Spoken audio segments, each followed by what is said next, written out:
Cowart, Here. Dick Gorham, Russ Hill. Here. Lisa Mills, Ben Marchand. Harold Sands. Okay. I'll now turn it over to Ann Dixon to open the town council meeting. Thank you. This meeting of the town council will come to order at 6:34. Lima, Here. Jamie LeBlanc. Here. Tim Shockley. Here. Ann Dixon here. Thank you. Emergency evacuation procedures. You can go out the back doors here and through the front doors. I believe we have staff here who can also, yes, that one's way better. So yeah, recommend that one. Next item on our agenda, we're now going to take a facility tour here at Washington Oaks School. For those watching on Zoom, we will be back momentarily.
Unmuted.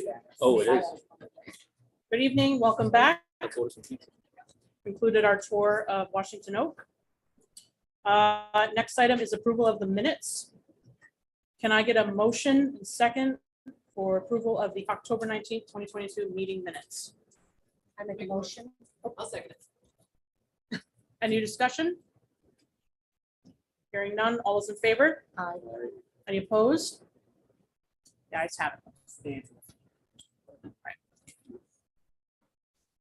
Announcements and updates, superintendent, I do not have any announcements or updates. town manager? Okay. I don't know if we want to take this though as an opportunity. We did talk about starting to look at dates for potentially bringing the concepts that we narrowed down to the school committee and town council. So if we don't have those now, that's okay. But if we can kind of start coalescing around that and talking about picking some dates there. Could that, I'm asking, I don't know the answer. Could that be a joint meeting or does it have to be two separate meetings? That's up to you. I don't know. There might be some members of school committee or town council that would like to just have it separately. I don't know. I wouldn't be opposed to joint. I wouldn't be opposed to separate. I don't know if you want to check with the sentiment of each committee, but I mean, we have some town councilors and school committee members here. If anyone wants to chime in on that. In my mind, questions lead to more better questions. So if it could be joint, we would all know kind of different directions people may be coming from on the project. And I see that as a positive. And considering it, we're not voting, we're just Right. getting feedback. Right. Anyone else, council or school committee, have any comments on that? I'm in favor of the joint, because you get the same questions, you get the same answers. There's no misconceptions about what was said, who said it, and what were the responses. So I think it's very favorable to have them together. I concur. So we'll pick that up as an action. All right, great. Next on the agenda, presentation of state financial opportunities, Mario Carreno from RIDE.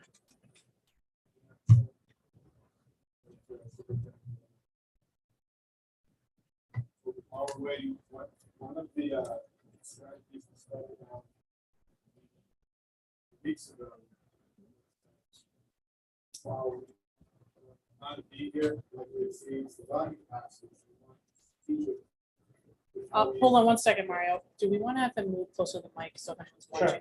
The mic is right here. Yes.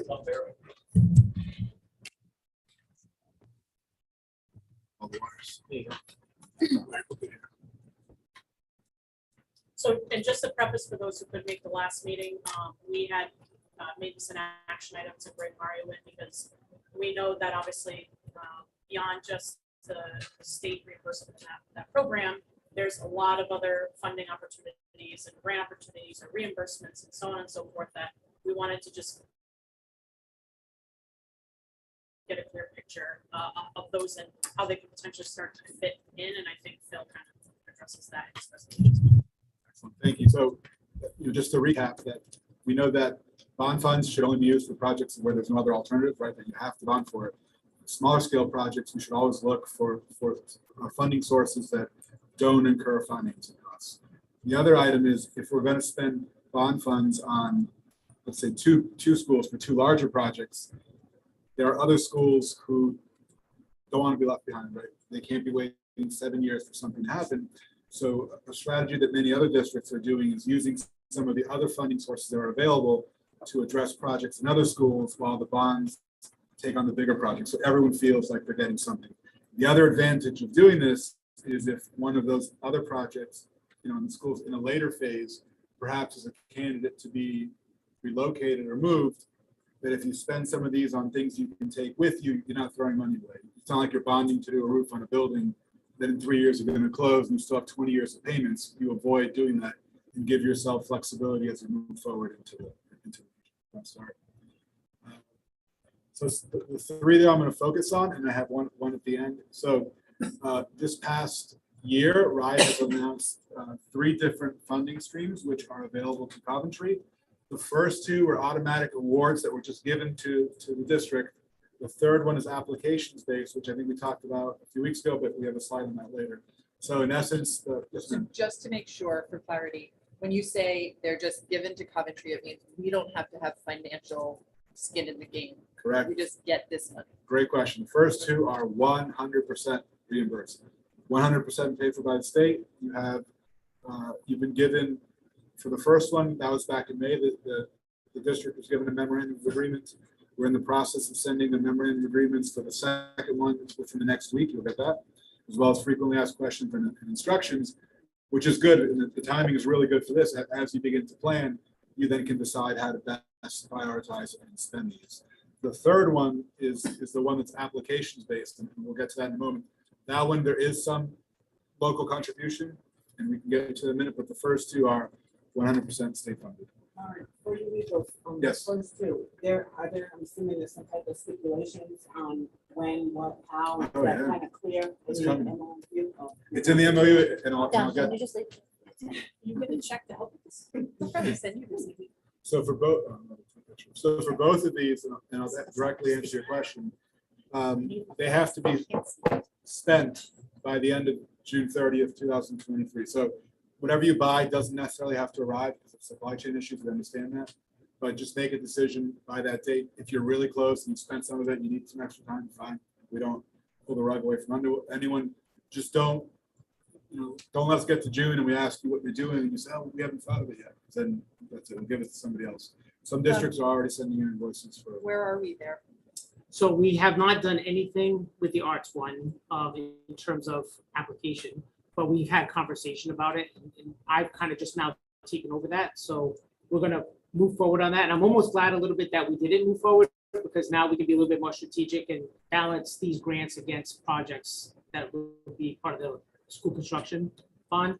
So, but we have some ideas. I think one that I mentioned last time was we have an auditorium at the high school that needs to be looked at. You know, it's got a lot of help needed in terms of lighting, in terms of sound, seating, color. There's lots of things there that could be addressed, and I think that arts grant could be used for a space like that. And it's not only a school space, but it's also a community space. So that's one thing. But then the other thing we were talking about is doing a combo where maybe depending on how much it costs to do the auditorium, that we also create small mini grants that teachers can apply for in the areas of art so that some of the impact is directly into classrooms, impacting kids in art or music. I think you hit the nail on the head that in general, the most important projects are the ones that people can see. So if someone walks into that auditorium, they should be blown away by it. Say, oh, my tax dollars were spent wisely. You know, I know the fire alarm's important, but no one sees it. The kids don't benefit from it.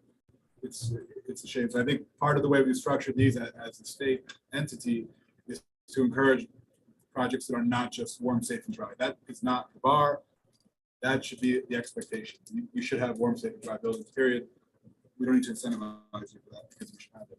We should incentivize things that help improve learning outcomes.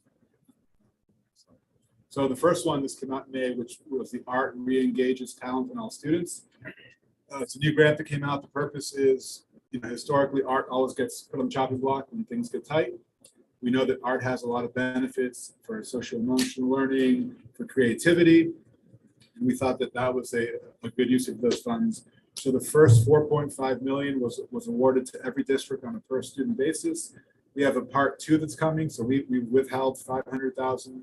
We're looking to grow that with external sources, and then that will likely be competition space. I don't have the rules yet to give you. As soon as they come out, I'll let you know. But for example, you know, how you engage your students or teachers in the community in the decision-making process will likely be a category. So that if you engage the community and you come up with a solution that benefits everyone, that would take priority over someone who just picked it and sent in an invoice for something. But the categories aren't developed yet, but that will likely be subject to the amount of funding that we receive. And then again, June 30th is the deadline for that one, and it's just purchase, not necessarily received. And it could be any type of art, culinary arts, visual arts, performing arts. We're very flexible with that one. With this one as well, this is the newest one that was announced on October 3rd. Again, it's a per student distribution, 100% state funded. It's for technology and furniture.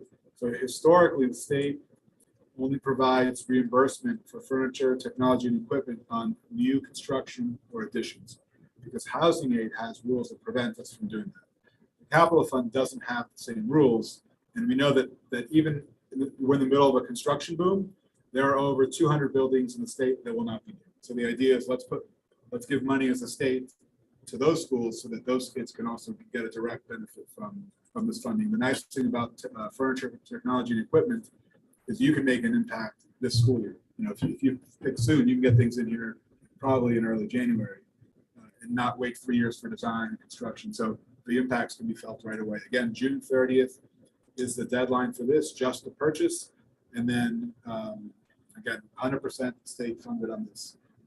Any questions first on these two? First two, because they're very similar both in distribution and rules. When you're saying has to be purchased, is committed the same word, like how do you, Yeah, so okay, great question. So you also, this doesn't necessarily have to be a reimbursement based thing. You can just send us the invoice. Okay. You'll pay the district and then you can pay the vendor. So we don't have, we're not going to enter into a contract with the vendor, but you don't necessarily have to come up with the money first. Just send us the invoice. This is what we picked. It's been approved by whoever the approver is. And we should pay it in 1 or 2 days. The fastest of any state agency is the school building authority. We'll get you those. Yes. And then the second bullet here about CTE, I think for us, there's a specific amount going to CTE that I think is obligated, right? It's That's correct. 14 approximately. So part of the strategy, and this is where the high school comes into play, I think in any of the scenarios, whichever we pick, the high school is still going to be here. So again, a lot of the investment of these funds may just find their way anyways, because you're going to keep the high school, you're not planning a new one. But yeah, for this one, there is a subset that has to go to CTE. That's because we merged school building authority money with career and tech money they gave it to us. And as long as we required everyone to use a piece of it for CTE, so there's 9 communities who were eligible. You got extra money, but you have to use it for CTE, a piece of it. Don, just off the top of your head, what are examples of in the district you can envision right now that some of these funds? Well, so I was thrilled to see this image that Mario put here of this lab space, Yep. because we have science labs at our high school that are not in a good position. And originally, when we were thinking about the next grant that he's going to talk about, we were thinking about working on the high school gym, but then we were going to put in maybe like a second application for some lab space. But I wondered if we could couple 2 grants together and see if we could kind of build out more spaces with the furniture coming from one place and maybe some of the infrastructure that goes with the lab space coming from somewhere else. But so that's one example. When we went to Central Falls and we walked through Central Falls, they were able in one of their middle schools to pretty much put new furniture in almost all the classrooms. I'm not wrong. about No, that, it's right? right. It's like within a period of 5 months, it feels like a new school. They also painted everything on purpose, like over the summer, fresh furniture, fresh technology. I have pictures I can show you where we have on the ride. A TV they had in every room. They were from 1992. Don't even work. They are deeper than they are wide, and it's to give them, these new Promethean boards. Like, if you walked in last year, you can wonder why they're struggling, right? When they don't have the same playing field as everyone else, it doesn't work. But fast forward a year, it's a tremendous impact for small money. Yeah, I was gonna say, so that money gets you pretty far. Because I don't know the average cost of smart boards and things like that. So, It'll make a mess. Yeah, if I could just, we visited on Monday, the ELA department, North Smithfield High School, because they are implementing the same new materials that we are in our school. And they've been doing it for 3 years. And their technology is much newer. We have just the projectors there. They use like Promethean boards there. So they're able to like display and show a lot of the online components that go with our new curriculum materials in a much more, I would say, interactive as well as like efficient manner than what we can do right now. Like it's just. And it also lends itself towards the idea of mobility. When we're talking about building out some of these new spaces and having flexible learning, when you have something mounted here that has to point there, this is the structure of the room. Right. But when you have something on wheels that you can roll into a hallway or down the hall or into another place and plug it in and you're good to go. It's similar, but much nicer than the TV that we have at the conference room at central office, the one that keeps like wanting to shut off. But that aside, it's that kind of model. And I think Central Falls put one of those in every classroom. Every class, about 43 this past year. Just in terms of like time for teachers to be able to like touch screen, like move from one thing to another so quickly versus being over at their desk, having to walk to their desk to click to get something to display and then go back over to their desk and, you know, it just does. And having kids be able, like Yeah, multiple kids at once being exactly. able to use it. And not only use it from a spectator's point of view, but use it from a teacher's point of view in the sense of a student can plug their Chromebook in or cast their screen Yes. and interact with their peers from the position of, let me teach you what I've learned, Yeah, they don't even plug in. It just like, just cast. you can just cast it. Yeah, just like, From a budgetary standpoint, does any of this money count towards the annual capital maintenance that we have to spend on the schools, 3% of our budget?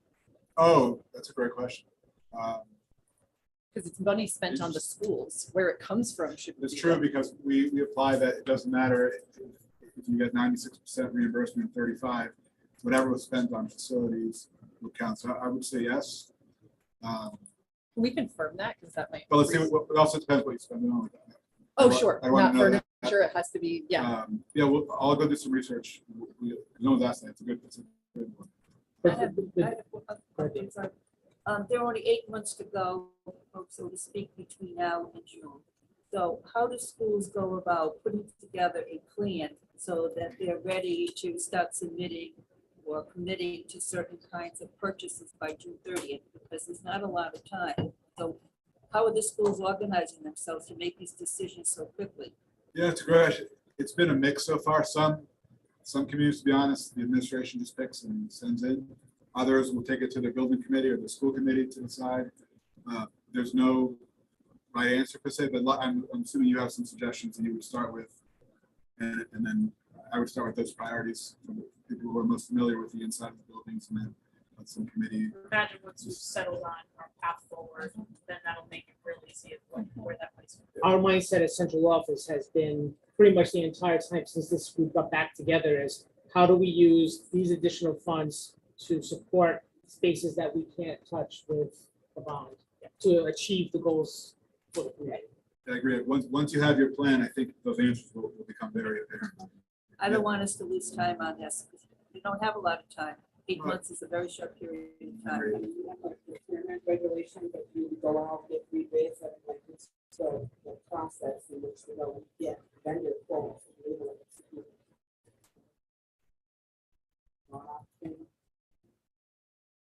Well, I will say this, when Craig and I had this conversation this week about, and we actually were gonna hit the pause button until today's meeting and tomorrow's meeting for the school committee about should we go out and get someone to come in and give us an estimate for lighting and sound at the high school auditorium, just to give us a general sense of what something like that costs. We're not committed to anything, but just to give a general sense of what that costs, because, we think one thing, but none of us know the real number until we get someone to come out with us an estimate. But then there's other, rules, right?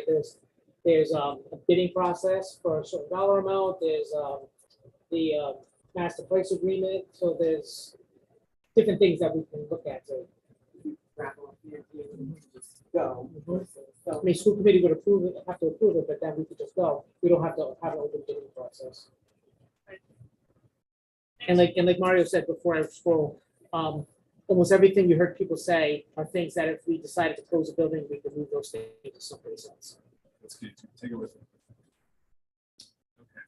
So the major difference between this fund and the other two is that this is a competitive fund. And there's a TV on the bottom right that I referenced at Central Falls. Every single room is like that. They don't even work. They've been there for years. Science lab, the pictures don't do it injustice how bad it was.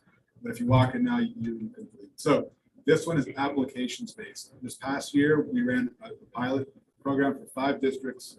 It's about $10 million for 5. We now have $30 million for 10. Coventry is one of the 10 who are in. I would take a hard look at the application because there's different points given to different categories and just make sure that you apply in a way that will give you as much points as possible. Some of the projects that just lend themselves to jump off the map are auditoriums, cafeterias, spaces that are used by every student. So as opposed to just one kindergarten classroom at this school where only those 20 kids will use it, the auditorium at your high school likely is used by Or the gym. the gym, the Catholic.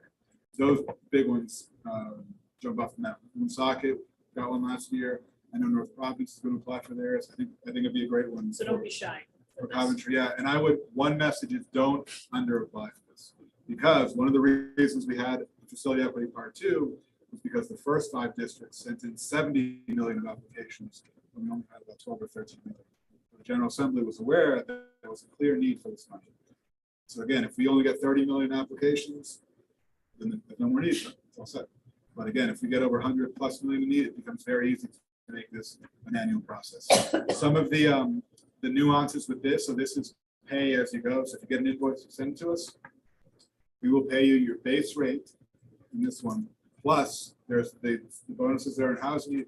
Plus, for this fund in particular, if you do 15% women or minority-owned businesses, you get another 10% state aid on top of it. So you have the potential, depending how you package this, to get 80% from these, which is a higher exchange rate than the rest of the projects. I think that's a good one, but you will need to come up with some small piece, but it's better to come up with 20% or 10% of a auditorium than all of it. So for us, we'll have to determine as a community how we fund our portion. Right, because if we're gonna go in on this and we're gonna go after something big like an auditorium, a gymnasium, even if we get up to 80%, which would be phenomenal, we still have to go up to 20%. Do you know the approximate cost of redoing the gymnasium? Depends on how far we go into that process, right? Our first priority probably is the floor, because the floor is, we can't sand it out anymore, we can't do anything else to it. It's being patched to keep it safe, but the floor has to go. But we'd also really probably could use new bleachers, and that's a different cost, right? So we would have to kind of price out, here's the cost of the floor, here's the cost of the floor in the bleachers, and then if we want to make it pretty, then it's like, how do we fund, paint and logos and things like that to make it attractive? If you look at some of the schools that our kids go to when they leave Coventry, they go into facilities that are newer, and sometimes what feels new is really just good paint and lighting, and that can be West Warwick just redid their floor in their gym and then painted the walls and looks like a new gym. correct. So I don't want to minimize that part of the investment. I think a floor is priority, bleachers are priority, but if we could paint and make it nice, and people would appreciate the space as being a desirable place to go, that's only going to benefit us. And I would put it for more than less. And I think your architect, Mr. Conti, is well versed in filling these out. He's also working with nonprofits, I'm sure. So I sent Phil the application. We probably already had a copy, but we haven't communicated on specifics because we're kind of watching this, but he knows what is required and they're going to be able to assist us in terms of putting it together with the appropriate language and in writing a grant. The other thing with this is also 2 strategies. So one strategy is to spend it on places that aren't going to get bond funds. The other one is also to spend it on places that would get bond funds. You can decide how that will shake out. But this is application space. December 1st is the deadline. If you have a draft of them that you want to bring to one of these, and I can help review as well, or through a separate meeting, we offer that to any of the districts. I think it's the draft. Everyone gets something. So we'll get something, and you can help determine by, there's like a ranking of which one you want the most, and we try to give everyone at least their first choice. And then we'll go from there.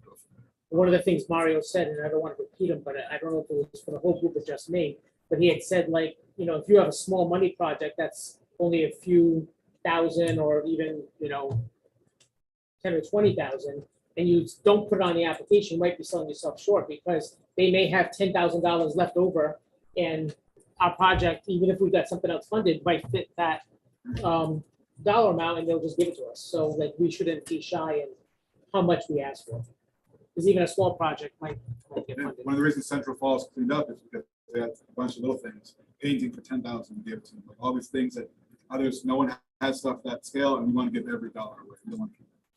You need to come with an estimate, right, or some idea. If you say the gym, you need to have a valid idea of that actual value, and that's kind of how this assigning it to this application. That's correct, for yeah. value. So is that like third-party services, who like how? Usually just like for this one, we don't give, because we have a short turnaround to apply. We don't give you a hard time, but if you get your architect to do best scale, if it comes in under great, you can maybe add more scope, or sometimes we have savings and you could roll to the next year for someone else, but. So if it comes over, you gotta make tough choices. We won't give more. So you have one, you have one The pass. town motto. Setting your number. Make good choices. For this one. Yeah.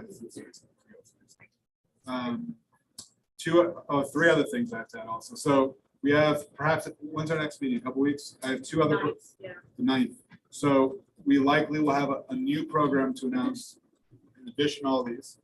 I can't tell you the amount. And I can only give you a teaser, but it's for outdoor classrooms, outdoor learning spaces. There'll be a new amount of money coming. We applied for a federal grant, and that'll determine whether we do a distribution like the first two, where we just give something to everyone.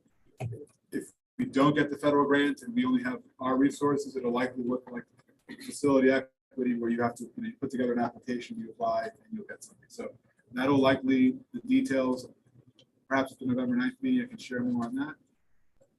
We have, I haven't told you this, in probably December, I think it'll be a very pleasant surprise for Coventry. You're on the list of 12 districts, my top secret project.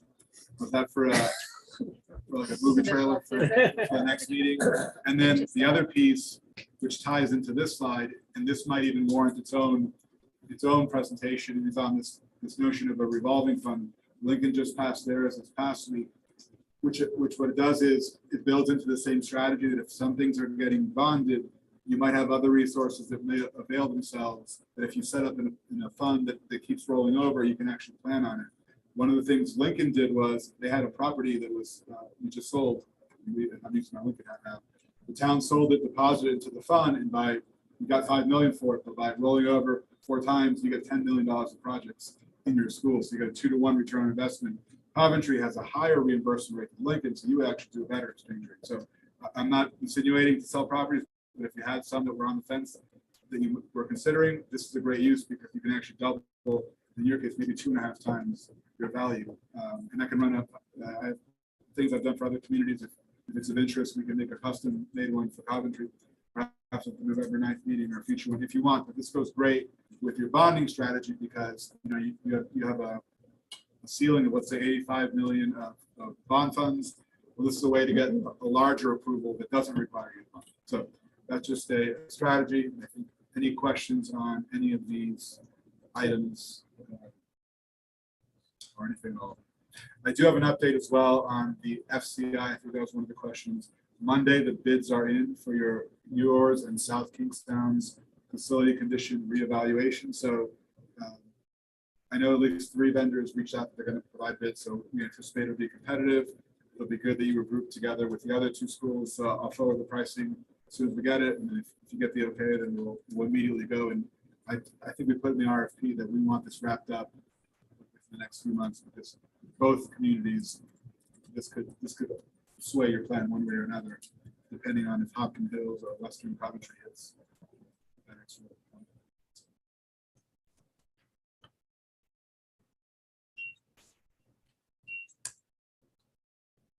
Excellent. Really appreciate you going through those. Thank you very much. Anyone have any questions? Any other questions for Mario? All right, great. All right, Phil, the floor is yours.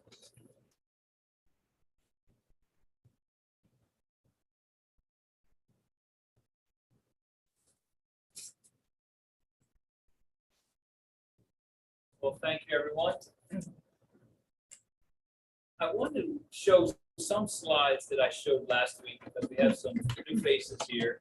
And I think it's important that we're all singing from the same music sheet. So I started the last presentation with this quote that it said, the first step towards getting somewhere is to decide that you are not going to stay where you are. I believe by your commitment, you have all done that. So I'm very happy to keep shepherding you all through this project. We'll wait for Don to advance the slide when he gets a chance. No problem.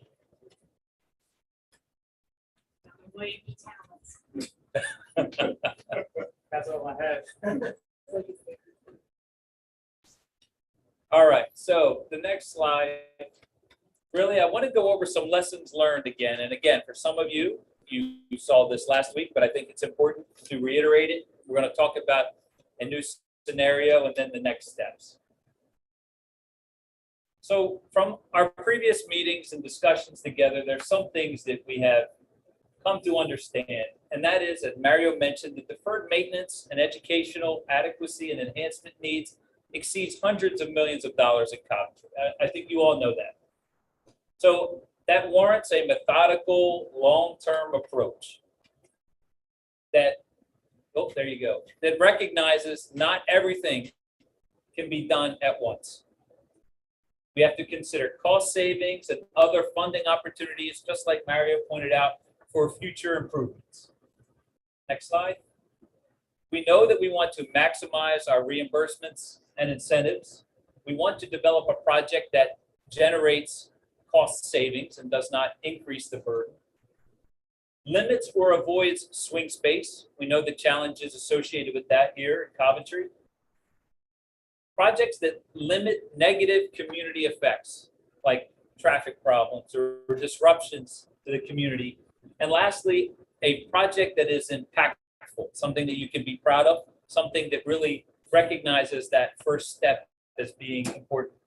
Next.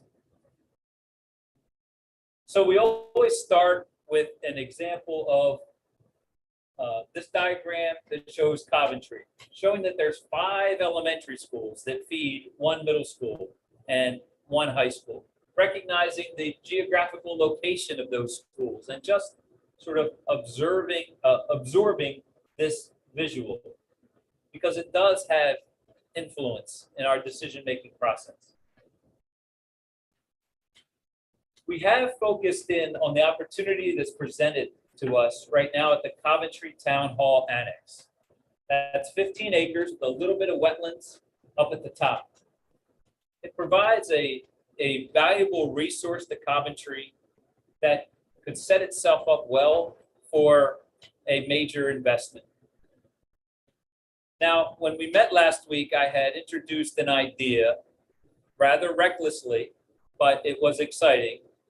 Could you create a new middle school here, take the existing middle school and convert it, and bring in Black Rock, Tioga, and Hopkins Hill? It's a great idea, but it's a big plan. And that may be too much of a first step. That's more like a giant leap. And I think we want to make a good first step. So we ran some quick numbers, and it certainly exceeded the amounts that we were looking to stay within, also recognizing that it would have a tremendous impact on a lot of parents and families who would wonder what's going on. This seems to be such a major move. But I did want to explore it, but we did abandon it going forward. I wanted to focus in, go ahead, the next slide, with what we think could be our first recommendation of a project. And that is a new build at that town annex site for 650 students, K-5, closing Hopkins Hill and Tioga, but with a small caveat to that. Next slide. If we recognize this as a phased project, phase 1 is the 650 student elementary school, but phase 2 could be an elementary school expansion that could bring in Black Rock.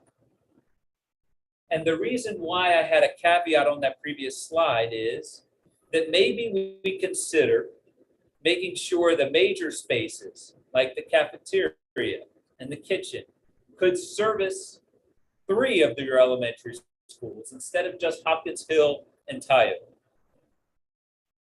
This is a layout that shows all 3 fitting eventually, where we have separate bus drop-off and queuing, parent drop-off, sufficient areas for fields. This building fits on that site. Next slide. How many floors is that building? That's a 2-story building. Do you know from a town perspective, is that the city's like school bus depot, like everyone with buses that are parked? Do we need to maintain that on? So the bus depot would want to be relocated. We'll talk about some options that result as that surface as a result of closing some of those other schools. So in this scenario 9, which by the way, in that phase 2, it offers you some flexibility in that 7 to 10 years. As I just mentioned, you could expand that new build as a larger elementary school, close Black Rock, and then once you do that, you have all kinds of other opportunities. You could consider Washington Oak as an early learning center. You could continue the investment in Western Coventry.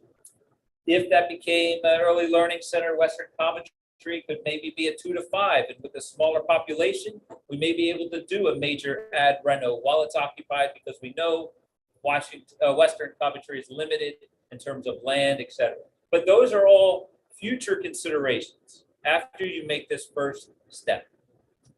Before you move on, just for everyone's awareness, that even just this first piece, likely to get to the 20% bus. That's assuming Hopkins Hill is going to, I'm sure it is, would be above 65%. But anything else that it shows you will also get 70% because the first one is. Next slide. So going back to this, I want to talk about how this looks financially and what the opportunities are. So per the current RIDE cost formulas, which we know are being adjusted right now, this is looking about $55 million. Now, we're gonna talk about this. Let's go to the next slide. How did I get to this 55 million? And what does it mean? Because I have questions. Start at the top. Per the current RIDE formulas, if we consider 650 students, grades K to 5, at 145 square feet per student, per the RIDE guidelines, gets us a building of about 94,250 square feet. If I use their current formula of $499 per square foot, multiply that by the square foot, that gets us 47 million. There is an asterisk to that, which is this number may increase following RIDE formula adjustment. The second in red, I would argue that we would make a case for expanding some of those core spaces. I would suggest we make an argument for about an additional 5,000 square feet. Absolutely no guarantee that the school building authority would approve that, but I would try to make a very convincing argument that this is phase 1 of a multi-phase project, and we need that square footage to make sure we are prepared to accept an expansion at that school. So if we start adding things up, the total amount for RIDE reimbursement as follows: 47 million, that's the top line. 2.5 million, that's the red line, maybe, but we will try to make a very good argument. Then, in addition to that, there is furniture, fixtures, and equipment, which is $2,100 per student. That's 1.4 million. Technology at 3,000 per student, 1.9 million. And then building demolition, I'm estimating 1.7 million. That's how you get to the 55 million total RIDE request for reimbursement considerations. Of course, that number may change if that 499 number is increased. Now, I have some questions. Next slide. So, is 55 million enough to build 99,250 square feet? That only equals about $550 per square foot project cost. So our professional assessment currently is that no, it's not in the climate that we are in. So we have to consider building less square footage to maximize those reimbursement dollars. So how do you do that and still create a state-of-the-art school? Well, we can reduce our grossing factor, try to make the building more efficient. We may have to create shared spaces. This is where scheduling and operations become very important. These schools need to run a lot more efficient, not that they don't now, but as efficient as possible, utilizing all the spaces that you have. And then explore that Eden Park model, which could be a game changer for how Coventry delivers its elementary school curriculum. So what's the end result? Well, you close Hopkins Hill and Tyo, you recognize some savings, you've created surplus property for the town. You have a new school building opportunity to change and improve the delivery of your curriculum. You've maximized reimbursement, and you have taken a first step that is impactful and meaningful to the town and schools, because going to that site will also encourage the town to consider some plans that they may have for recognizing efficiencies in their spaces. Next. Now there's a part two. We think investments in the middle school are warranted. And right now we're carrying 20 to 25 million. Next. That would include this kitchen and cafeteria addition to the front of the middle school. Reconfiguring select interior spaces at the middle school so that we can fit in the district office, into Guam, and perform some asset protection at the middle school. We know there are some roof issues that need to be addressed, etc. There is no formula for this, and we're estimating about 20 to 25 million. So that number is pretty much set for your estimate, because with no right formula, there's no guesswork about. Yeah, we think we could get you where you want to be for 20 to 25 million. Okay.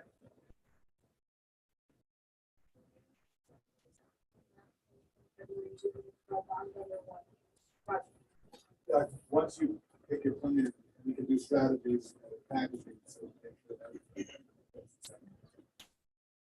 And we talked about this. Next slide.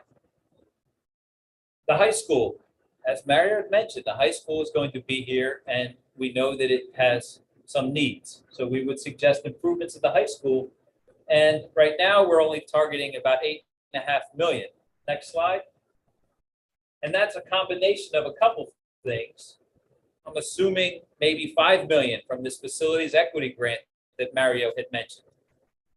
3.5 million bonded, but also included about 1.5 million as part of your local share for that facilities equity grant to make sure you have it. So that's how I get to the 8.5 million, assuming right now 3.5 of that is from the state. Next slide. So how do we get to an $80 to $90 million project? We have a new build at the town hall annex site for K-5 for 650 students, 55 million. I put to 60 million. This may recognize that increase in that square foot cost that RIDE is developing. The middle school investments of 20 to 25 million. And then the investment at the high school, 5 million, recognizing that that 3.5 was from the grant. So we're in a range of about 80 to 90 million dollars. Mario, how drastically do you see things adjusting with the adjusted formula? Probably go up. So there's like a base formula, and then you have demolition on top of that, other fees are up. I think it's not final yet. I think it'll go up for the elementary school, it's $30 to $35 a square foot. So, for 99,000 square feet, down to 30. And we can adjust these numbers Yeah. and give that information back. Okay, thank you. Additional 3 million. 3 million? Okay.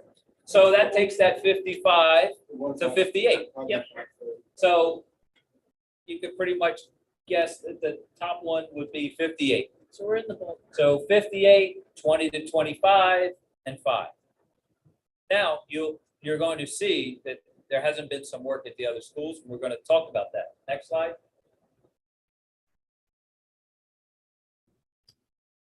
I want to go over this financing example of an $85 million project. I want to make this as simple as possible. If the project amount is 85 million, pay-go may be around 10 million. That means your bond amount would be 75 million, which I think is very fiscally responsible, leaves money for the town for other projects. Next, And do plug. yes. Question two on the statewide ballot is the $250 million bond, which would fund this pay-go. So this is also subject to passing, so please consider voting yes. Next slide. So, you've seen this slide for years now. And I really think we have brought to you a project that does that. We have balanced the project scope and the size and the programmatic needs, giving you a lot of opportunities with what we perceive as some of the funding limits that are in place, some of the logistical constraints, and other needs, giving the town the opportunity to address them. Next slide. So, part four.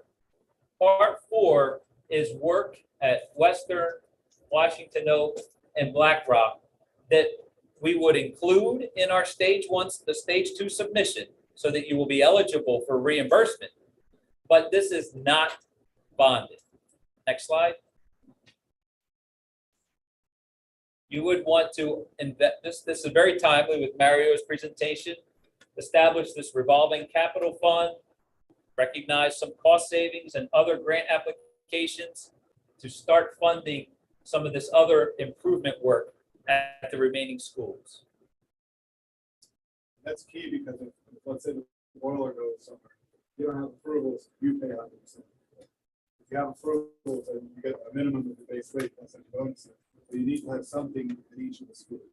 In addition, those are usually going to be limited to health and safety items, especially some of these are kind of the larger stage 2, where I think you mentioned Black Rock might move to another location. So it's fine to limit those health and safety, and you're not incurring, again, you're not securing long-term debt for something. Next slide. Now, this is not necessarily relevant, but I showed this last week, and I think it's important for all of you to see. Remember, not everything gets done at once. This is a long-term, this is a 20-year plan that you have ahead of you. It starts with this capital bond that we just talked about, 80 to 90 million. The sale price, what Christine calls it, the cost of the town, 25 to 28 million, following a maximized incentive and reimbursement of almost 70%. From 2023 to 2027, you'll have your new elementary school on that town annex site. You've invested in the middle school, you've relocated the district office, and you've invested in the high school. As you're going through that process, you start to do some warm, safe, and dry projects at Western, Black Rock, and Washington Oak that we just showed you. Not bonded. That money comes from savings, other grants, or a capital revolving fund that may be initiated by the sale of a surplus property that we've created at Hopkins Hill and Tyoke. That's only step 2, which brings us to about 2030. Step 3, you probably will have another capital bond around 2030, 50 to 60 million. Maybe you do those Western elementary school renovations. You put that addition on to the elementary school, close Black Rock, do some additional renovations to Washington Oak at this school. The school is 20 years old now. About another 8 years, it'll be about 28 years old, and it'll be time for some significant improvements. Again, as you're going through that, you continue to invest some warm, safe, and dry projects. Again, not bonded in your high school and your middle school. Remember, we're touching them now. Give a little bit of a pause, touch them again. Those schools aren't going anywhere. Next. The 5th step probably will yet be another capital bond, maybe 2035, to finish off those improvements that you want to make at the high school, those improvements that you want to make at the middle school, and really set yourself up for just minimal required investment, managing your mandated maintenance agreement.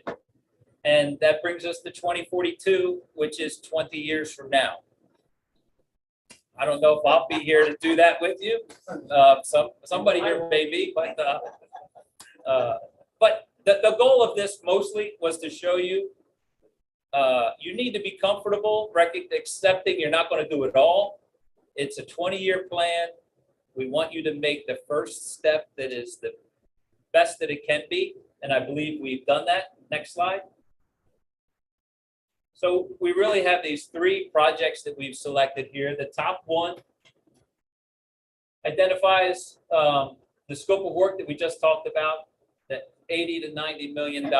Yes, you're maximizing the reimbursement, and the cost of the town, 25 to 28 million.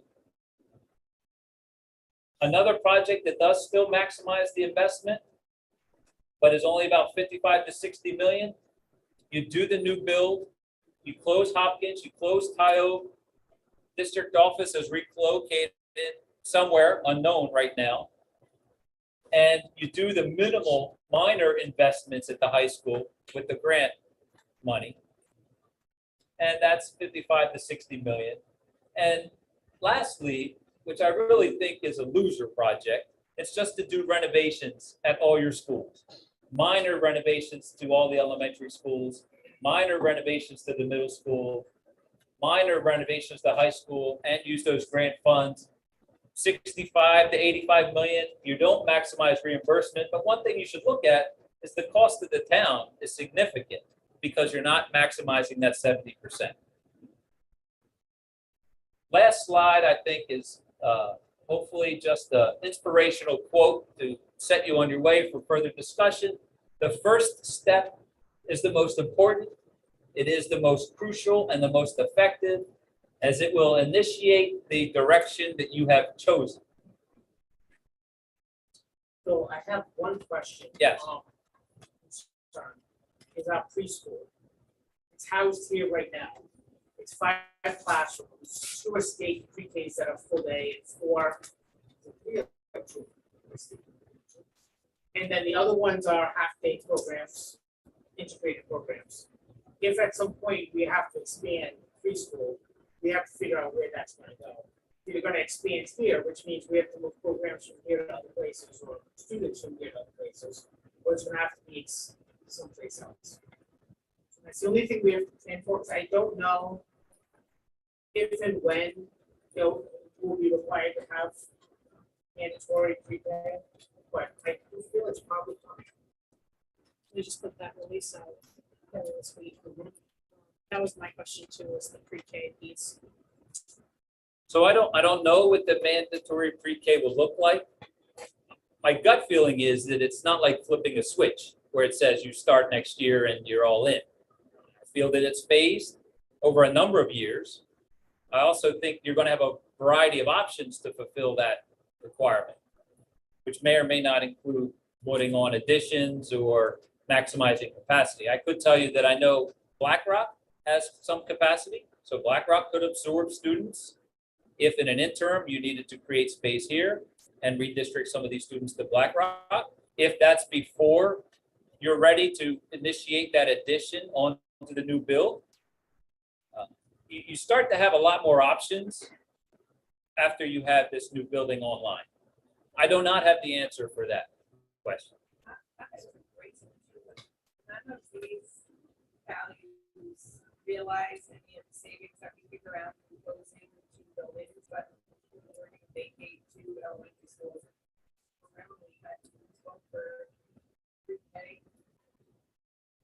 While the addition is, that's still considered. My question was, do you lose any of the incentive?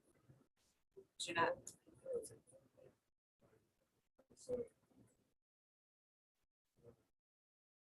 And everything has to meet certain like criteria, like they have to have bathroom. They have to, these have to be a certain height. It's like, there's so many different things that you can't just say, let's use that building. We have to invest funds there to be able to. Forever.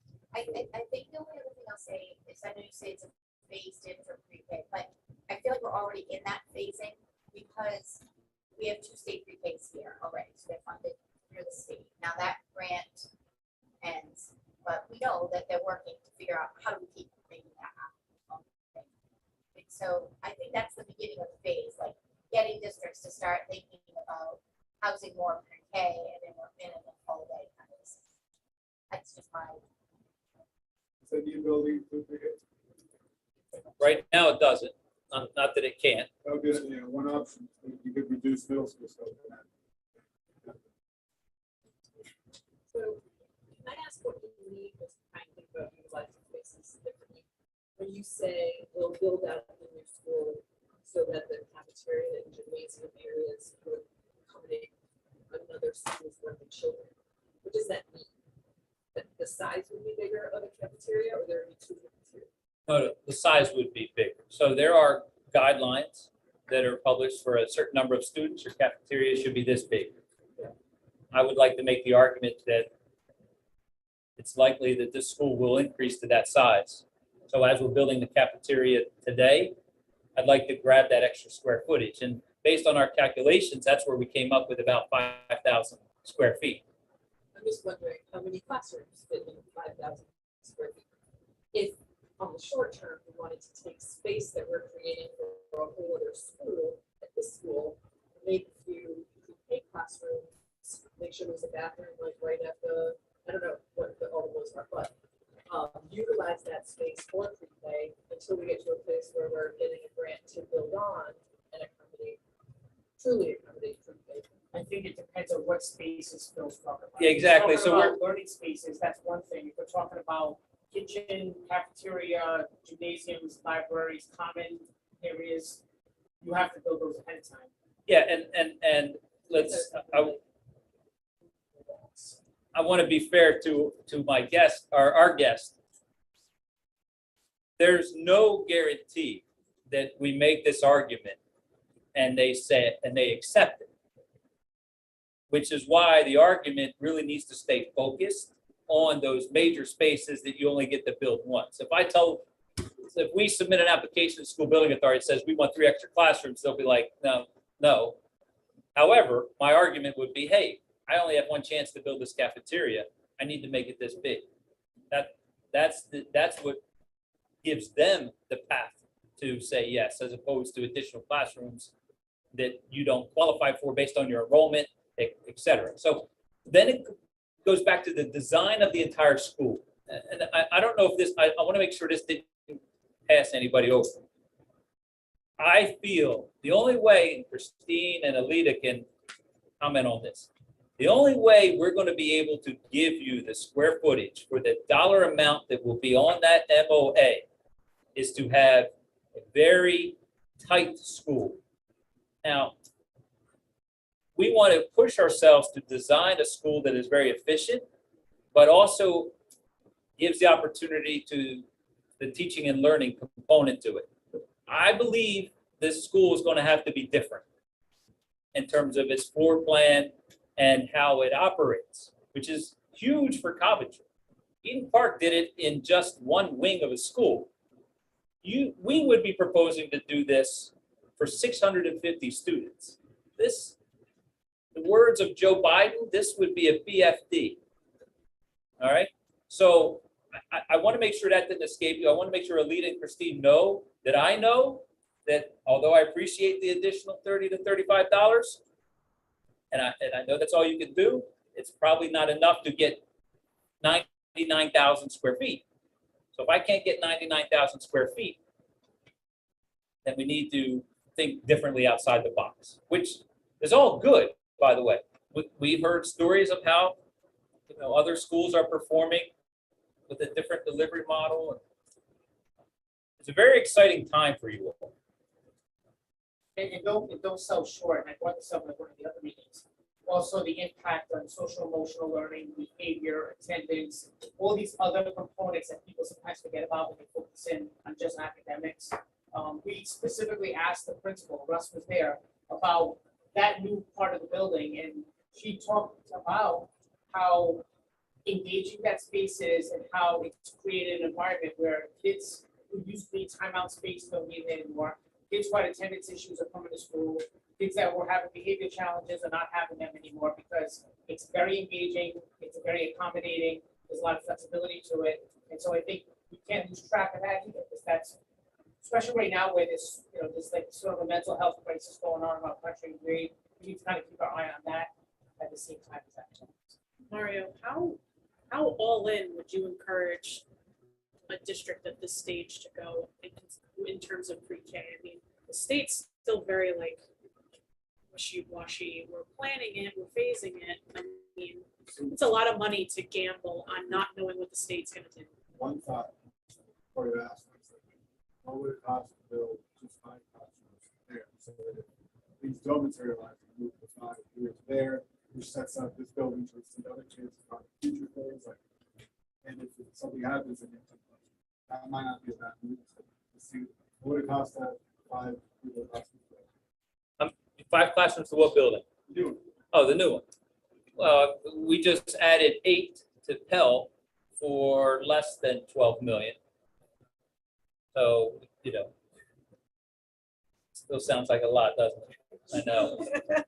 I would like to raise an issue about displacement. It's very interesting to use that space that we've been talking about, but I just want to raise the issue because in the space that we're talking about, there's a teen center, a police academy, historical society, town administration buildings, school administration, gym, bus depot, auditorium, community garden, and the gazebo. And I know some of these things are small, but there's a package there.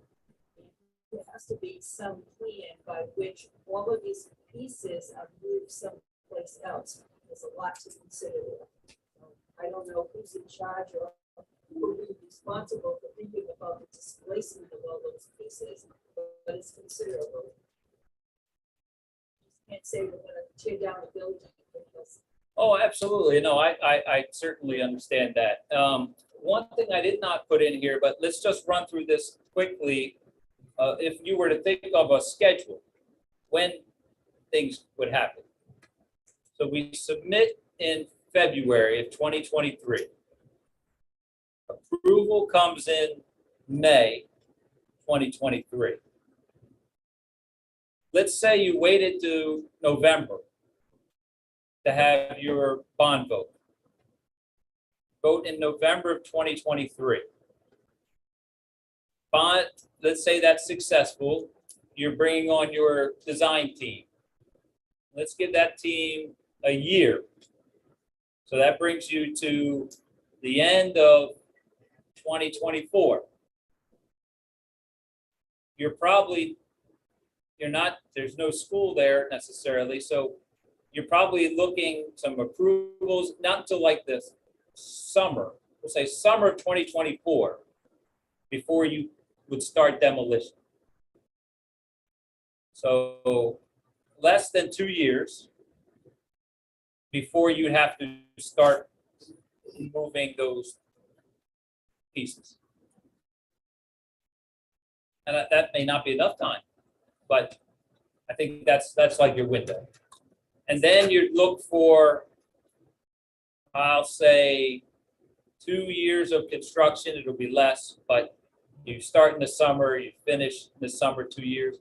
So in September of 2026, you are bringing the students to the new school. Is that all the way down to the incentives? Because I thought we had to have, I thought it was December 20. You had to have your construction manager on board. So you can start aligning those pieces before the bond vote. So if the bond passes in November, you solidify your team immediately thereafter.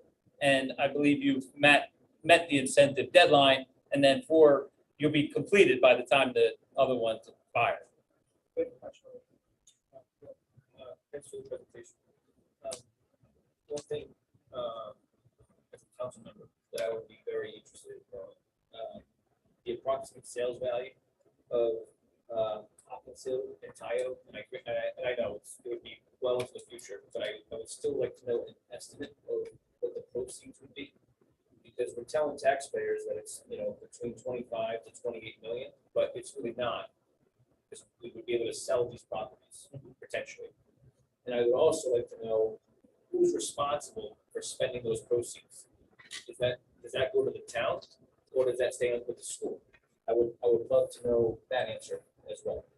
Because what I don't want is, I don't want this plan for a new building to be discussed, voted on, and not have a plan for what we're gonna do with these old properties, because we built a brand new police station, okay, and we have an old police station that we don't really know what to do.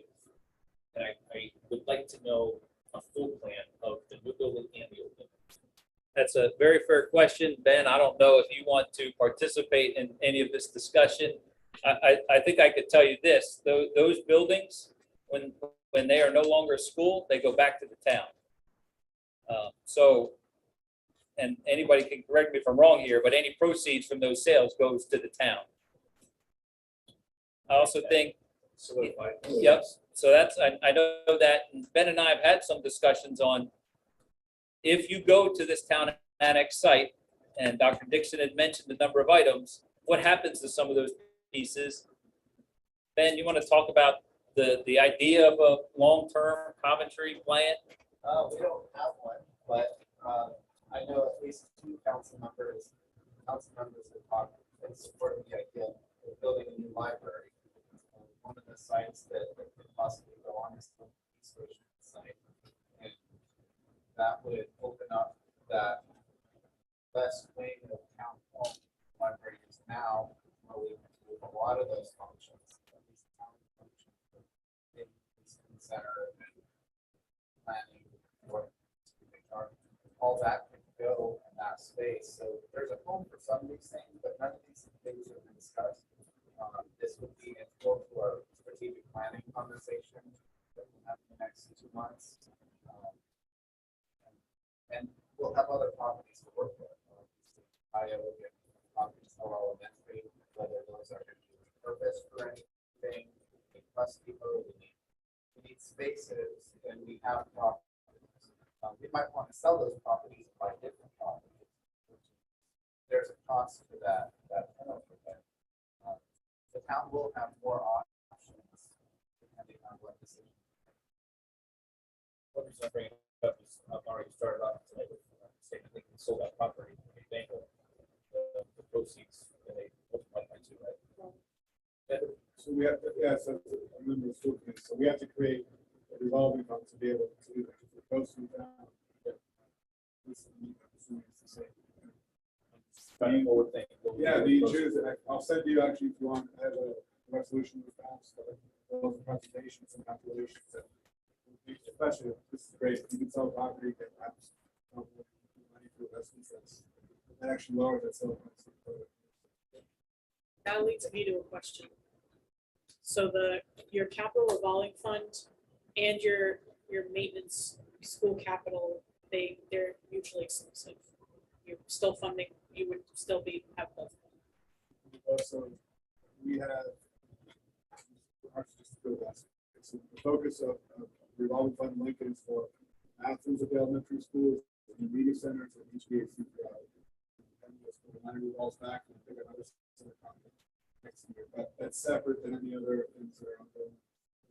Physical education centers being built at the moment, separate capital project subcommittee that may make other requests. Some of those would likely be smaller in nature. You can have both. We actually have 2 different committees who are responsible for each. In Lincoln's case, they like the way I got the revolving fund through is we wanted 2 members of the town, 2 members of the school committee, a member of the budget board, an administrator, and so to mix of residents from all forms of government.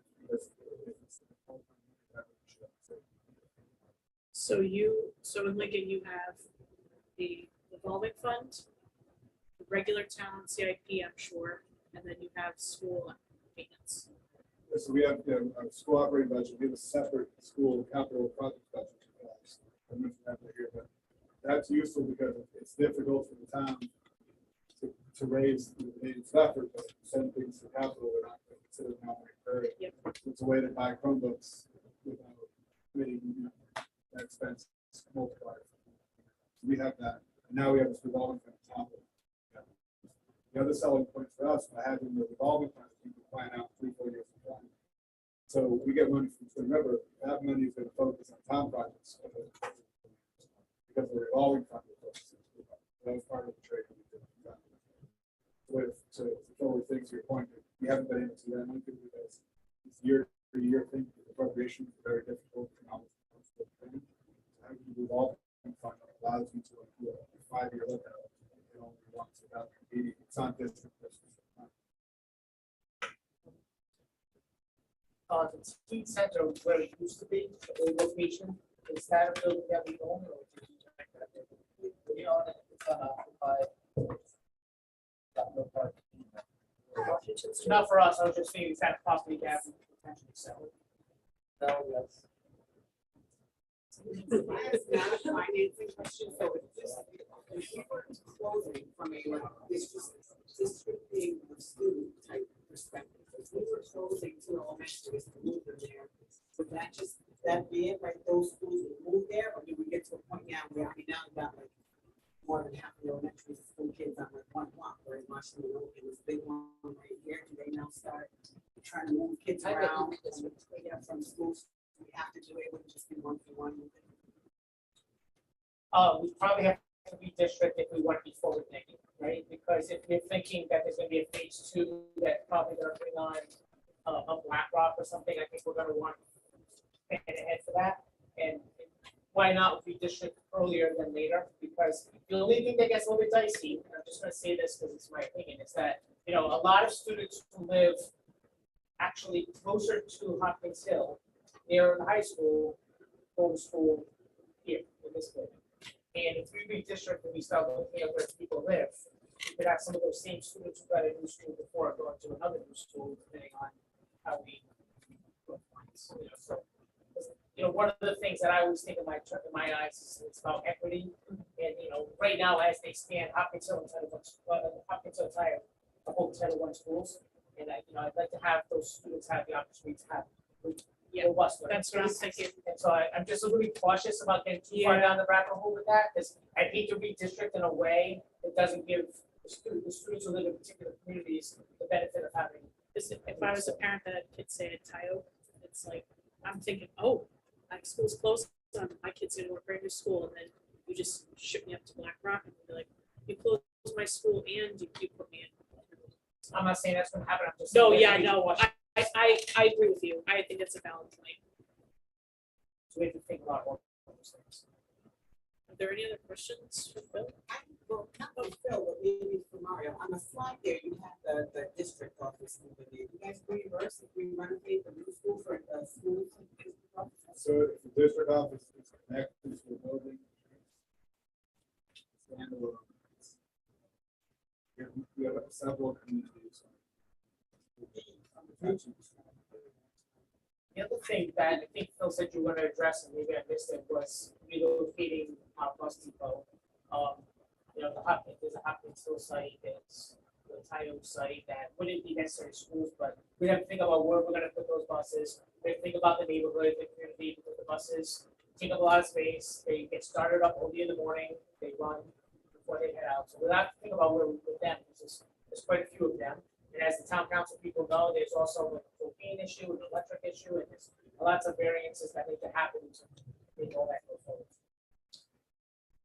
Anybody else? One suggestion, I know you have a 20-year look at it. If you start revolving funds, sale of properties together, then perhaps next, like some of those, especially at first phase, I think you make an interesting point about making the case for a larger cafeteria, a larger gym. If other kids are coming, it's an easier case to make if that looks like it's a few years out as opposed to a decade out, a long time in 10 years. It's much simpler. So, but if it's within 5 or 6 years, it's much more likely to be that's not a process. I would, factor in everything. Perhaps you could share yours off. All of a sudden, perhaps some sales property goes to that fund.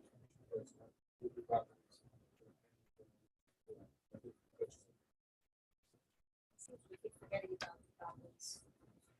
I wouldn't say we're forgetting Not about it. forgetting, Yeah. but kind of like, Well, because there's a huge shuffle that has to take place with town stuff right now, like, for example, we've talked about the library going into the police station, but we could also think big and think of the library going in Hopkins Hill that has a great playground. It's got a gym. You could put the teen center there. It was like, there's great parking. It's in a great location. So I'm just saying, like, there's a huge shuffle conversation, and it almost in a good way forces the town's hand to now have that long-awaited conversation on facilities planning. Some of these waivers might actually be a way to make it so we can move the library to Yeah. another location, because without that, we'd love to move the library, but we recommend financing to move the library. Another thing about financing, and I don't know if you ever were able to find out, we have a lien on the end. I did ask, Mr. Marshine, Mr. Gorham, they said as long as the property itself stays within the town's possession. I just wanted to make sure that we. No, didn't move if really we far tried off to the sell path this and property, realize- then we'd be in trouble. Well, we just have to pay our part. Yeah. Yeah. But I was just thinking, if I tore down my house, my mortgage would be like this. Phil, this is not really to you, but just for our town council to consider too, like, I know that there's like conversations about developments, particular areas of the town. Houses, I don't know if they're getting approved, but I think that like we have to be kind of cognizant of other things that are in the planning or in the works around our town right now. And because the numbers that we have up there are what our current numbers are, and they're even a little low, considered what our current numbers are. And when we keep talking about there's room to expand in some of our buildings, I think that it's not exactly correct because we are distributing our kids across 5 schools. And we have class maximums, right? So like there might be 7, say, spots open in 3rd grade at one school and 3 at another, but unless you're consolidating those schools, like you can't just pick and choose, especially if you're talking about Western Coventry. Like if you could have moved some of the kids at Western Coventry to another school, the ones that are on that border, it's not like you get a choice of what grade level those kids are in when you're moving them. So you can't just say, we're gonna take this whole area and then it's gonna fit very nicely into, say, Washington Oak, because they have some room in there. Say that about any school. So like, I just think we have to be really cognizant as a whole town as to what other things are happening around the town, because there really isn't this huge flex space that we think in our buildings, because there are special ed programs that are in some of these schools that are taking up like some substantial room, and we don't have classrooms for those. So I just, Yeah, no, I don't disagree. We will be somewhat restricted on the size of the building. And we may take liberties to try to even get more, which is not guaranteed. So I will advocate for you to get as much as possible that we could use. But I'll give you Newport as an example. Pell Elementary was done 7 years ago, and we just put an 8 classroom addition on this year. So some things we cannot plan for, I and we know may you have to can, respond we to. can as a town, I'm a taxpayer in town for a long time, and I just want us to be really cognizant as when we're making these decisions, that we're feeding in all this information. If we're putting a development of 164 houses that are single family or multifamily homes in an area of our town soon that we are considering, where are those kids gonna go to school? I don't know, I just think that we as a town have to make sure we have all of our, and this is Amy the taxpayer, not just Amy that works in the school department, we have to have all those things in order. Because when you gave us the original paperwork, you were like, this is the projected population, school population for someone starting in 2024. There was we've done that some time. They floated out data. They hired a demographer who does. NASDAQ is like, it's usually free. There might be value in doing more detailed one, which accounts for properties that are going to be done. So this just takes our current properties and. I think we have a way to narrow this information down though, because as someone who lives on the eastern side of town, we're running out of room. I mean, I don't know the western side of town and how much is available to develop out there, but the eastern side of town, we're on top of each other. So I have to imagine that we're gonna hit a wall at some point with development in this town. So I'm not saying that, I don't have a full picture, but just from what I've seen in my own district, I've had 100 new houses built in the last year. Are not all full right now. Yeah. And there's a huge increase in just higher. Oh, yeah. So what's gonna happen next year and the year after that? I just wanna make sure that we're not short-sighted and look at. We'll both have to make sides. sure that the buildings that are left with this plan, look at the entire property and see addition potential. We also want to, it's not that expensive, but when you, that also changes the number that we're showing, because if you're showing growth. I think that the materials from last year show almost, that's over Yeah. line. But with new information, if that number starts to go up, then the number will rise accordingly. So all of a sudden, 700 kids, 530 square foot, 5 students, all this, so it helps you get a little bit larger building. The other thing to keep in mind, I think the high over 40,000 square feet, with smaller buildings, the ride regulations are a lot more for students, so you actually will get even for the same amount of kids, bigger overall space. Likely, but some levels of protection, but I would highly recommend doing, especially with one factor.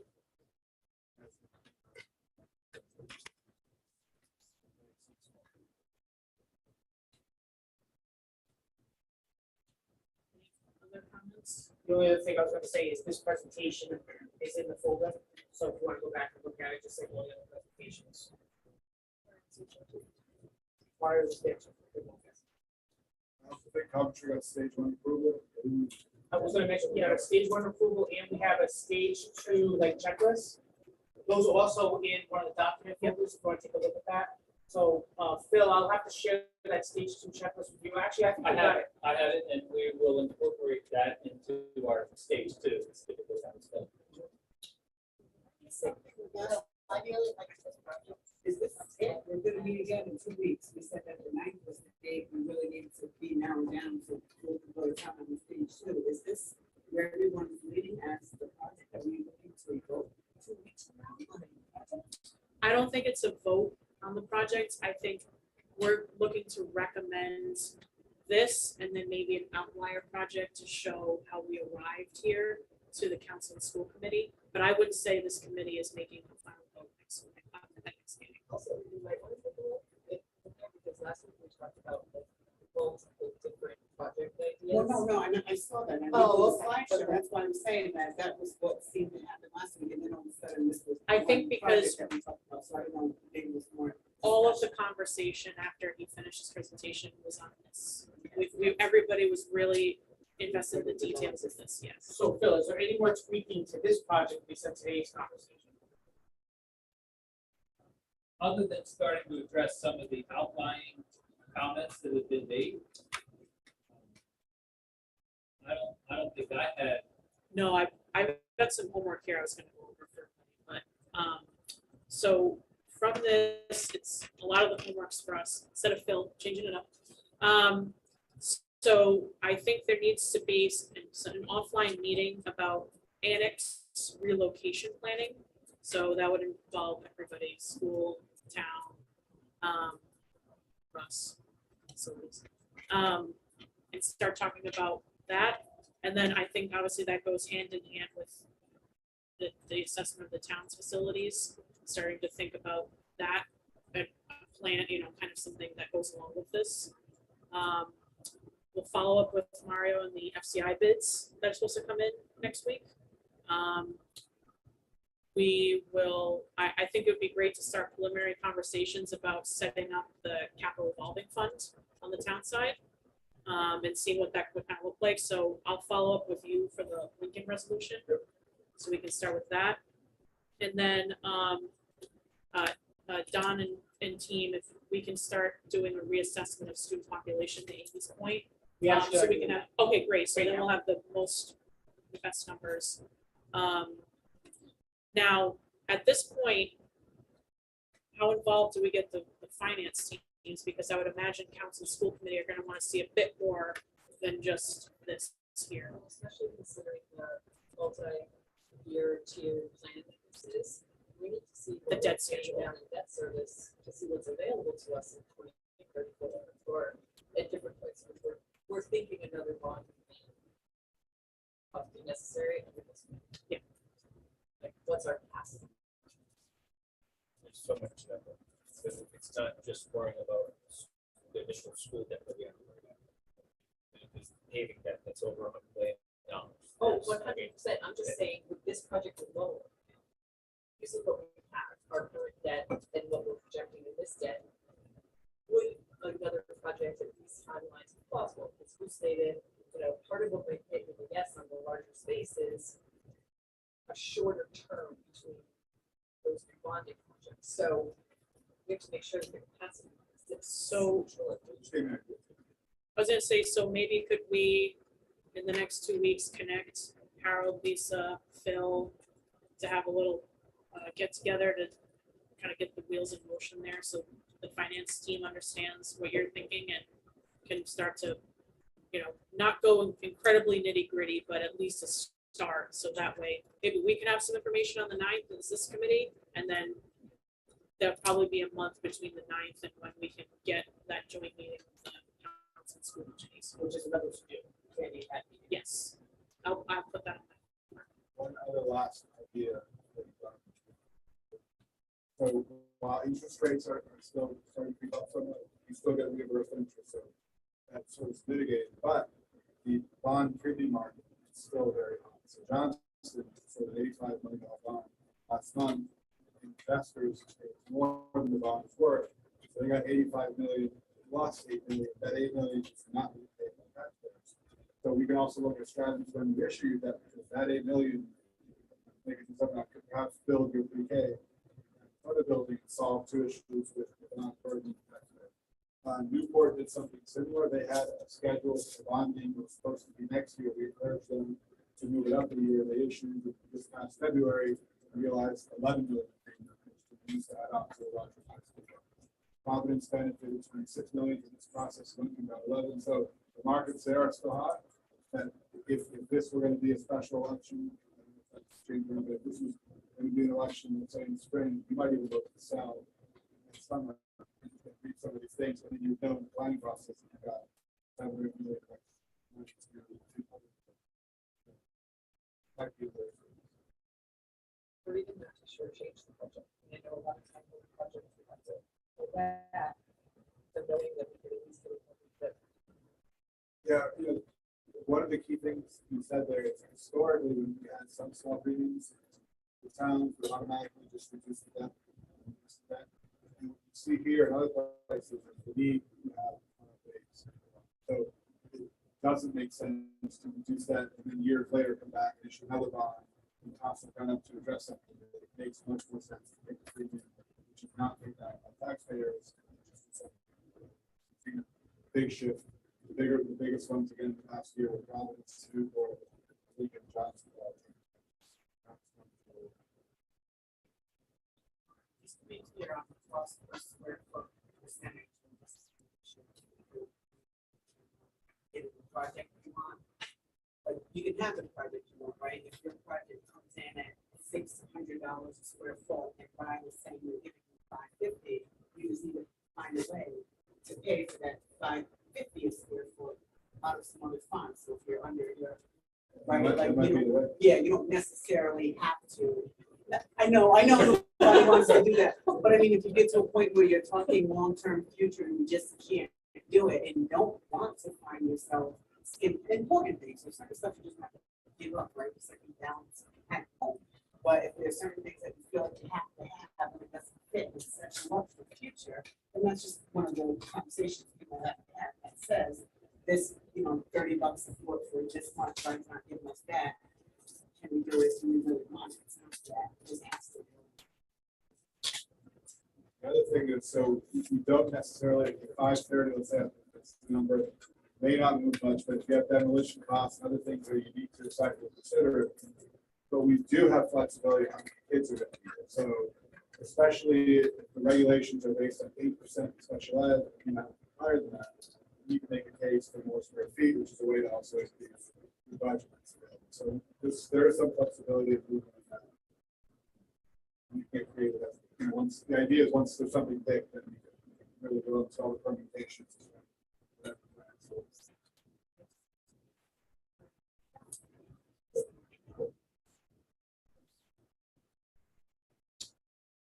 Excellent.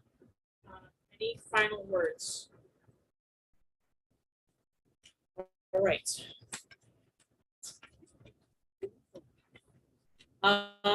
Okay. Review of project deadlines. I think in the back of Phil's presentation, that slide was there. Just move it up quick. It's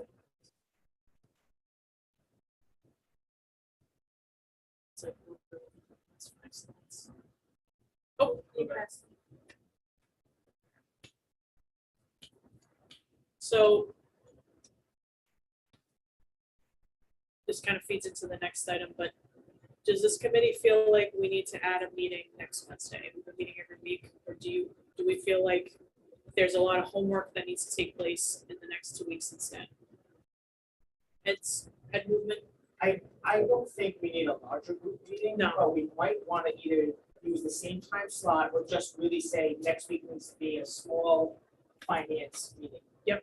And that has to happen next week. Whether it happens during this time slot of 6:30, 8:30 at central office or some other time slot, but I think next week finances have to be. Okay. Yeah, I would say the finance planning meeting takes precedent, and then I think the council and school committee are gonna want, well, at least the council side, because it's town buildings, are gonna want to hear, where are you putting these annex people and how are you gonna shuffle this? So I think that's another meeting that's gonna take place, but I think the finance piece definitely should take the And precedent. it doesn't, I mean, it's semantics, but it doesn't have to be a finance committee meeting with the posted agenda. No. Yeah, agreed. Let's see here. Stage 1 approval, we already have. Stage 2, we have our checklist.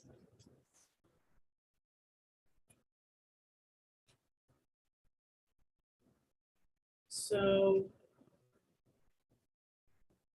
I'd say, yeah, the only other thing we've got to jam in here somewhere is the joint meeting.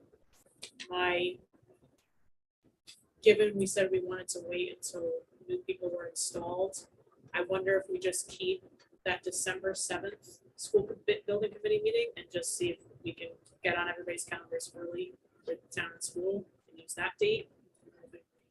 It's a Wednesday night, but maybe that's a possibility. In December? Is that too far out? I thought we had to have a decision in November. So we could do it the week of the 21st, but I don't know, that's assuming that that's what I mean, yeah. Why do we need to wait for the week? you got a decision December 9th. You guys know? December 9th, they pick plan, you design it by February 15th. The answer should be yes. We don't have to do December 9th. I mean, if we want to, we also have a meeting planned, well, it's for the 23rd, but that's the week of Thanksgiving, so I imagine we're not gonna do that. That's part of the timeline. The reason 11/9 is on there is because Studio J is sending a lot of documentation. So if we push out this joint meeting to December to get a pulse check from the school committee and council, we're a month behind. Or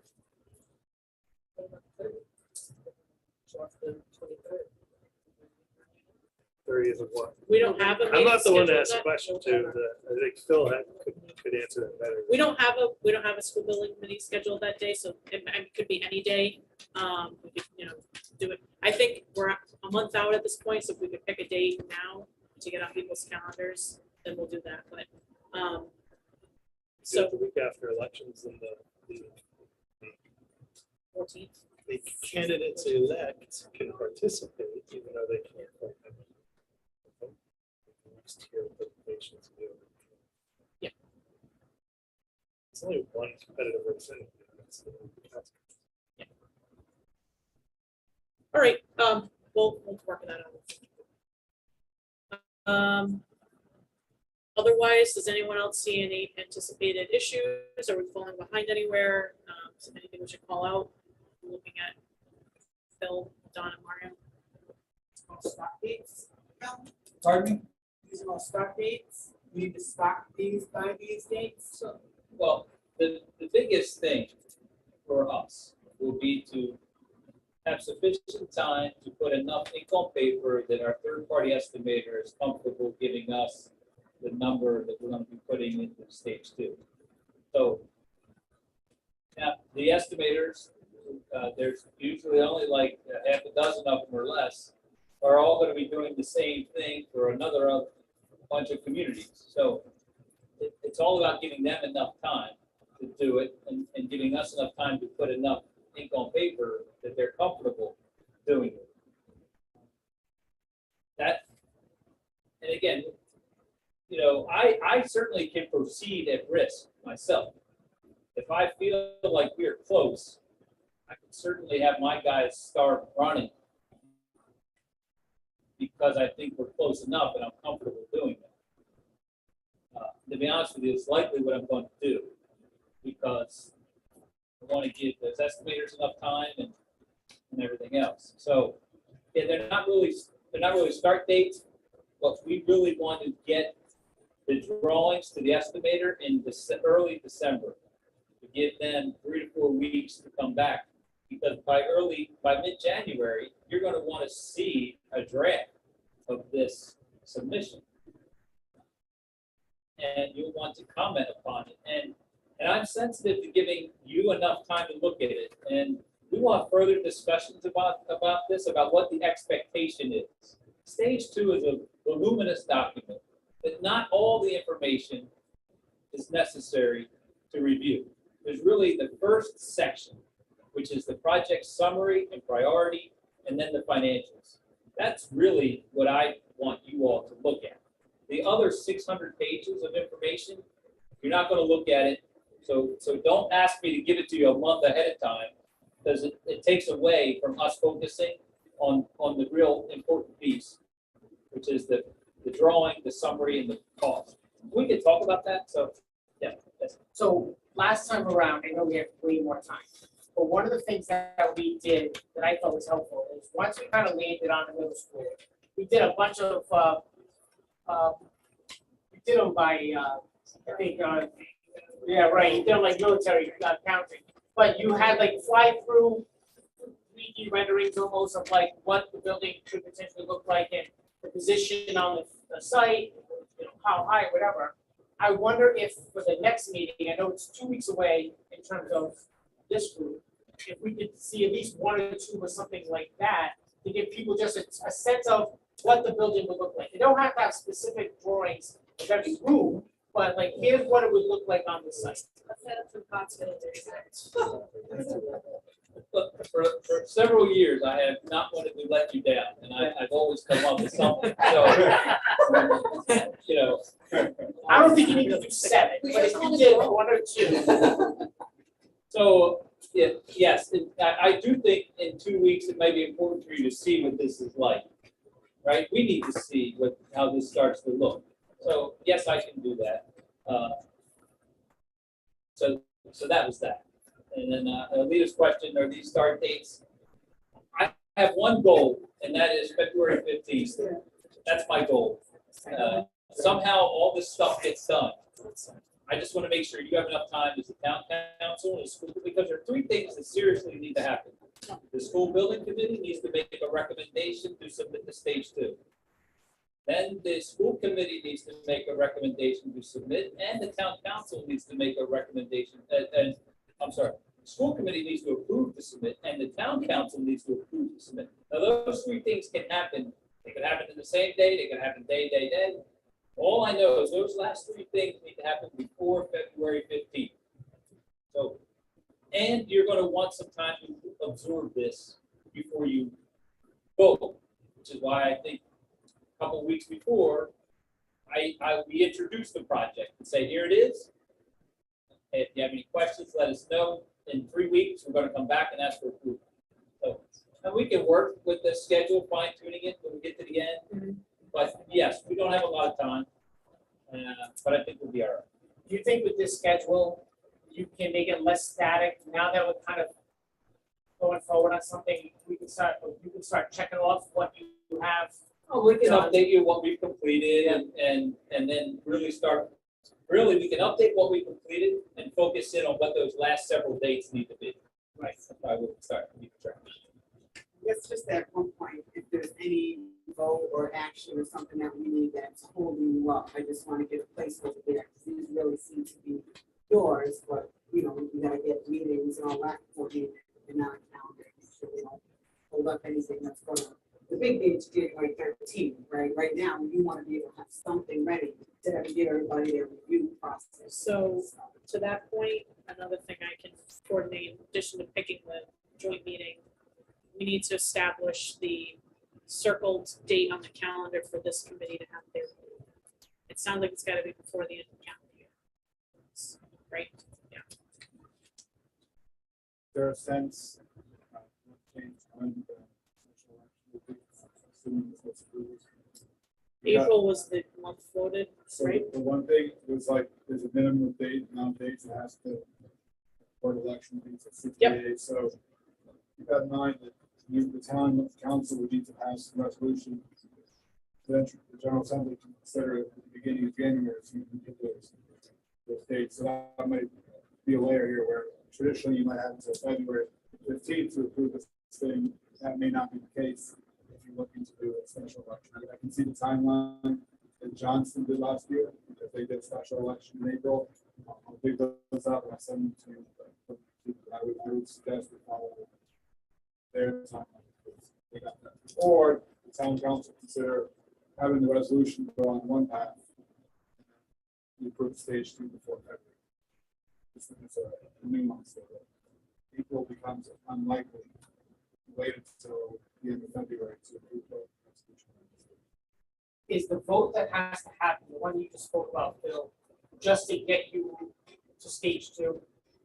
It's just to submit the stage 2, so the school committee will have to say, yes, we approve the submission to RIDE, and the town council has to approve the submission to RIDE, because both of you are signing a paper that says, hey, But it's non-binding in the sense of like, oh no, if the bond doesn't pass, then, The town has 2 approvals. One is for stage 2, and one is for the enabling legislation.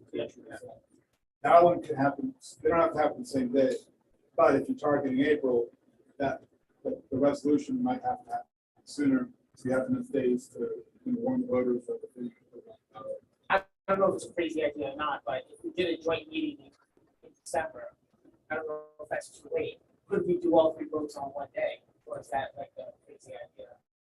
Because we'll have a school committee, we'll have a town council, and we'll have, Well, just, it assumes that the town and school have no feedback that would. and you won't have the number, we won't have the number applied. I'm finding ways, I'm trying to think about ways to test things, or we could follow up with another joint meeting at another point.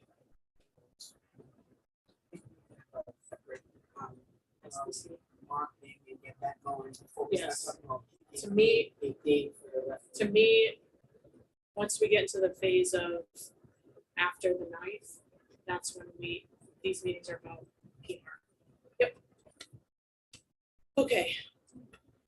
All right, I'll recap everybody's homework. UTR for. All right.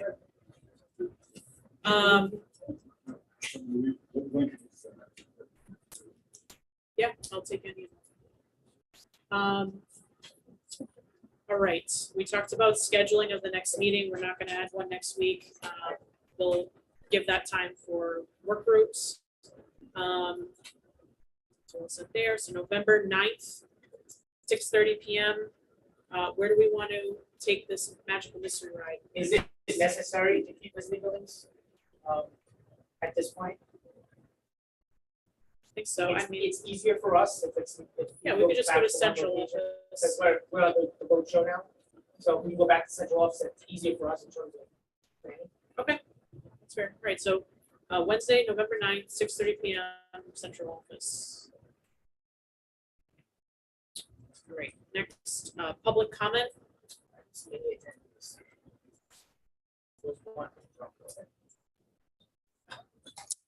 Twice, 3 times. Public, any comments? All right. With that,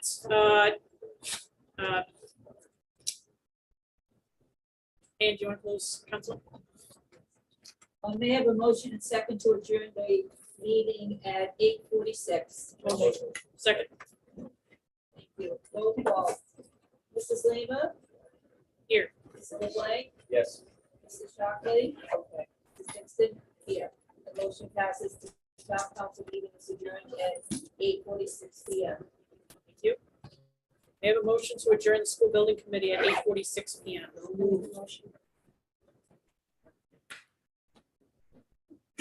All those in favor? Any opposed? The ayes have it. We are adjourned. We are meeting again November